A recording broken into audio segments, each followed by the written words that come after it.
గురుగారు, సంవత్సరికము ముందు తర్వాత కూడా ఇంటికి సున్నాలు కొట్టిస్తారు కదా, దీంట్లో ఉన్నటువంటి ఆంతర్యం ఏమిటి? బాగుందమ్మా. ఎవరైతే చనిపోయారో మన పెద్దవాళ్ళు, వాళ్ళని గుర్తుకు తెచ్చుకుంటూ ఏడాదికి ఒకసారి చేసేటువంటి దాన్ని పవిత్రమైనటువంటి కార్యక్రమం. దాన్ని కావాలని చెప్పి మళ్ళీ ఇంకోసారి అంటున్నాను, పవిత్రమైనటువంటి కార్యక్రమం. దానిని సంవత్సరికము అనేటువంటి పేర్లతోటి వ్యవహరిస్తూ ఉంటారు. ఎందుకు సంవత్సరికం చేయవలసినటువంటి అవసరం ఏముంది అంటే, కేవలం ఒకే ఒక్క మాటతో జవాబు చెప్పాలి అని అంటే కృతజ్ఞత. ఆధ్యాత్మిక పరంగా చెప్పాలి అంటే ఇందాక చెప్పిందేమో భౌతిక పరంగా కృతజ్ఞత. ఎందుకంటే మనల్ని ఇంత పెంచి పెద్ద చేసి లోకంలో మనం నిలబడటానికి చోటిచ్చి మన వెంట ఉండి మనల్ని చక్కగా కాపాడినటువంటి ఆ పెద్దవాళ్ళు ఎవరైతే ఉన్నారో వాళ్ళని ఏడాదికి ఒకసారైనా స్మరింప చేసుకుంటూ, వాళ్ళ పేరు మీదుగా అన్నదానాదులు చేసుకుంటూ, నలుగురికి భోజనం పెడుతూ చక్కగా ఏదన్నా మంచి కార్యక్రమం చేసుకోవటం. అందుకే అలా చేస్తే మంచి జరుగుతుంది లోకంలో. వారి ఏళ్ళ కృతజ్ఞత ప్రకటించడం, ఇది భౌతికం. ఆధ్యాత్మిక పరంగా ఏంటంటే, ఏడాది పాటు జీవుడి యొక్క ప్రయాణం కొనసాగుతుందట. మొట్టమొదటి 12 రోజుల వరకు జీవుడు చనిపోయిన తర్వాత 12 రోజుల వరకు ఆ కార్యక్రమాల ప్రాణం అంటిపెట్టుకొని ఉంటుంది జీవుడి యొక్క ప్రాణం. అందువల్ల చుట్టూతో తిరుగుతూ ఉంటుంది. 12వ రోజు తర్వాత సెలవు తీసుకొని పరిభ్రమణ చేస్తూ ఉంటుందట ఆ ఏడాది ఆ ఇంటి చుట్టూత. ఆ ఏడాది ఇంటి చుట్టూత పరిభ్రమణ అంటే 12 రోజుల్లో ఉన్న తీవ్రత మిగతా రోజుల్లో ఉండదు. కానీ ఆ ఇంటి చుట్టూ ఎవరైతే తనకు సంబంధించినటువంటి కొడుకులు ఎవరైతే ఉన్నారో వాళ్ళ చుట్టూ ఆపుకోలేనటువంటి భ్రమతోటి ఆ జీవుడు అలా తిరుగుతూ ఉంటాడట. అందువల్లే మాసికాలు అని కొన్ని వర్గాల్లో ఇప్పటికీ పెడుతూ ఉంటారు. ప్రతి మాసికంలోనూ, ఎందుకంటే ప్రత్యేకంగా వాడికి ఆ జీవుడికి ఆహారం సంపాదించుకోలేడు కాబట్టి మాసిక పిండాలు పెడతారు. కొంతమంది ప్రతి నెలా పెట్టలేక షాన్మాసికము 6 నెలలకు ఒకసారి పెడతారు. సరే, రకరకాల వర్గాలు అవి వేరే ఉన్నాయి అనుకోండి. ఇలా ప్రతి నెల కూడా వాళ్ళు పెట్టేటువంటి దాన్ని ఆ జీవుడు స్వీకరిస్తాడు. కానీ చిట్ట ఈ సాంవత్సరికం ఉన్నది చూడండి, ఈ సాంవత్సరికంలో తప్పనిసరిగా ఈ మిగతా నెలల్లో పెట్టినా పెట్టకపోయినా సాంవత్సరికంలో మాత్రం ఇన్ని నెలలు ఎవరైతే చేయకపోతే అన్ని నెలలు కలిపి ఒకేసారి చేసి సాంవత్సరికం అనేది మాత్రం ప్రతి వాళ్ళు కూడా పెడితే ఆ పితృదేవతల యొక్క ఆత్మ శాంతిస్తుంది. ఎందుకండి పితృదేవతలకి చెయ్యాలి? ఇప్పుడు ఆధ్యాత్మిక పరంగా చెప్తున్నాను.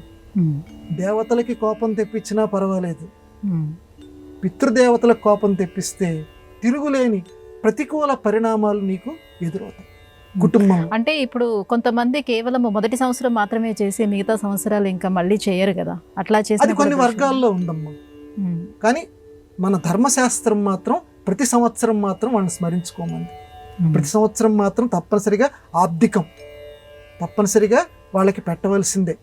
అది ధర్మశాస్త్రం ప్రకారం విధించబడినటువంటిది. కొన్ని వర్గాల్లో ఏంటంటే ఒక్కసారి చేస్తే సరిపోతుంది ఏడాదికి అని చెప్పి ఆ ఏడాది చేస్తారు, మిగతా ఏడాదులు చెయ్యరు. కానీ ధర్మశాస్త్రం ప్రకారం మాత్రం ప్రతి సంవత్సరం ఆ తండ్రి లేకపోతే తల్లి ఏదైతే రోజు ఉందో ఆ రోజు తప్పనిసరిగా అందరూ సంవత్సరికం చేయవలసిందే. ఈ సంవత్సరికాల్లో భాగంగా సున్నం కొట్టడం అనేది ఒక కార్యక్రమం ఉంది. ఇది ధర్మశాస్త్రంలో ఎక్కడా లేదు. మనం జాగ్రత్తగా గమనించాలి. ధర్మశాస్త్రం వేరు, లోకంలో ఉన్నటువంటి ఆచారం వేరు. ఇప్పుడు మామూలుగా పూజా కార్యక్రమాల్లో ఏదో వినాయక చవితి లాంటివి వచ్చినప్పుడు మనం ఏం చేస్తాం, మిగతా రోజుల్లో ఇల్లు కడుక్కున్నా లేకపోయినా, ఇల్లు తుడుచుకున్నా లేకపోయినా, పండగ రోజు కొంచెం జాగ్రత్తగా కడుక్కొని తుడుచుకుంటాం. సరిగ్గా అదేనమ్మ పద్ధతి. సంవత్సరికాలప్పుడు కూడా ఇల్లు శుభ్రం చేసుకోవాలి. ఇల్లు శుభ్రం చేసుకోవడం అంటే సున్నం కొట్టుకుంటే చక్కగా, అంటే ఈ రేపు 10 రోజుల్లో సంవత్సరికం రాబోతోంది, సున్నం కొట్టించు. కొన్ని వర్గాల్లో అయితే సంవత్సరికం అయిపోయిన తర్వాత కూడా సున్నం కొట్టిస్తారు. ముందు కొట్టించడం కొంతమంది చేస్తారు, అయిపోయిన తర్వాత కూడా కొట్టిస్తారు. ఎందుకంటే అయిపోయిన తర్వాత కొట్టించడం అంటే మనలో కొంతమందికి భయాలు. అది చేసినటువంటి కార్యక్రమం అది పుణ్య కార్యక్రమం అని చెప్పి మన ధర్మశాస్త్రం చెబుతూ ఉన్నప్పటికీ ఇది ఒక అశుభమైనటువంటి కార్యక్రమం ఇంట్లో జరిపించాం కదా, ఆ తద్దినం లాంటిది ఆబ్దికం లాంటిది జరిపించాం కదా, ఆ అశుభ పరిణామం ఇంట్లో ఉండకూడదు, మళ్ళీ ఇంట్లో శుభ కార్యక్రమాలు మనం చేసుకోవాలి, ఆ అశుభ వాతావరణం ఇంట్లో నుంచి వెళ్ళిపోవాలి. ఇది ఒక పిచ్చి భ్రమ. ఆ పిచ్చి భ్రమతోటి కొంతమంది సున్నాలు కొట్టిస్తారు. నిజానికి అవసరం లేదు. ఎందుకంటే పితృదేవతలకి చేసేటువంటి పూజ పరమ పవిత్రమైనటువంటి ఆబ్దికం. ఎందుకంటే చాలామందికి తెలియని విషయం మళ్ళీ చెప్దాం, మనం పెళ్ళిళ్ళలో కూడా శ్రార్థం పెడతారు. చాలామందికి తెలియదు, అది నాంది అంటారు దాన్ని. ఒక శుభ కార్యక్రమంలో కూడా పితృదేవతల్ని తలుచుకోమంది మన ధర్మశాస్త్రం.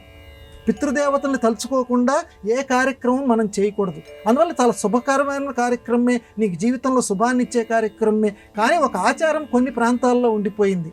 ఈ కార్యక్రమం అయిపోయిన తర్వాత సున్నం కొట్టిస్తారు. ఇది ఆచారం మాత్రమే, ధర్మశాస్త్రంలో ఎక్కడ చెప్పలేదు.